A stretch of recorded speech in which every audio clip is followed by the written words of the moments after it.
ইরানে আবার হামলা হচ্ছে। আবার হামলা মানে কি? আপনি কি বলতে চাচ্ছেন? আবার হবে, আরো হবে হামলা। এরা করবে, কিন্তু টার্গেট করছে মুসলমানকে। খালি গরু খাইয়া ঘুমাইলে হবে না। হ্যাঁ, দিলাম ঘুম, আল্লাহর সান্নিধ্য পাই গেলাম না। এটা বুঝতে হবে আজকে দুনিয়ায় এই দাজ্জালীয় সভ্যতার হাতে বন্দী। এখান থেকে মুক্ত করাই হচ্ছে আমার একমাত্র কোরবানি। এইটা খালি গরু খাইয়া একেবারে ঘুম দিলে হবে না।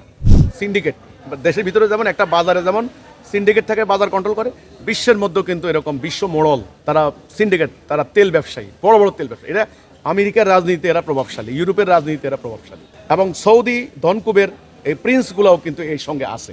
তেলের ব্যবসা আপনারা জানেন, একটা পরিসংখ্যান আমি পেলাম, এই যুদ্ধে গত এক মাসের যুদ্ধে $300 বিলিয়ন তারা আয় করেছে, কল্পনার বাহিরে। 300 বিলিয়ন মানে ট্রিলিয়নের কাছে কিন্তু চলে যাবে, মানে ভয়ঙ্কর ব্যাপার। 500 গুণ বেশি লাভ।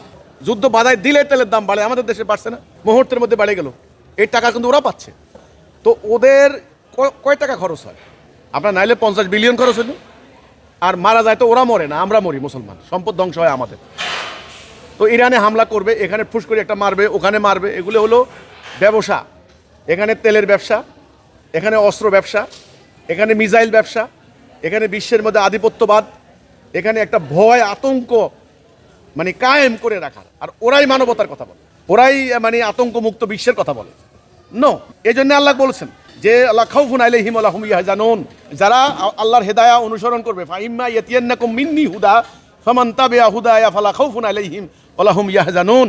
আল্লাহ বলছেন আমি হেদায়া দেব। ইবলিস কিন্তু চ্যালেঞ্জ দিয়েছিল, আমি অরাজকতা সৃষ্টি করব, এই যে এইটা সিরাতুল মুস্তাকিম থেকে সরাবো। তখন আল্লাহ বললেন আমার দেওয়া পথ অনুসরণ করো, তাহলে ভয় থাকবে না। এরা ভয়ের রাজত্ব কায়েম করেছে। তো কাজে আপনি যে বললেন যে ইরানে আবার হামলা হচ্ছে, আবার হামলা মানে কি? আপনি কি বলতে চাচ্ছেন? আবার হবে, আরো হবে। কাল আজকে ইরানে হচ্ছে, কালকে আপনার দেশেও হতে পারে। এদের ব্যবসা, তেলের ব্যবসা, অস্ত্রের ব্যবসা, ওরা অকল্পনীয় অর্থের উপরে বসে আছে। এই অর্থ দিয়ে তারা দুনিয়াকে কন্ট্রোল করছে, প্রযুক্তি বানাচ্ছে।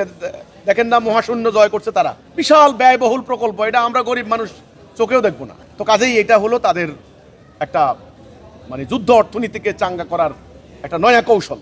এ হলো আমার কথাটা। হামলা এরা করবে, কিন্তু টার্গেট করছে মুসলমানকে। এটা হলো কথাটা। মুসলমানদেরকে এই বাস্তবটাকে এখন রিয়েলাইজ করতে হবে। খালি গরু খাইয়া ঘুমাইলে হবে না। গরু খাইলাম আর একেবারে পেট ফুলিয়া আল্লাহ আল্লাহ করিয়া হ্যাঁ দিলাম ঘুম, আল্লাহর সান্নিধ্য পাই গেলাম না।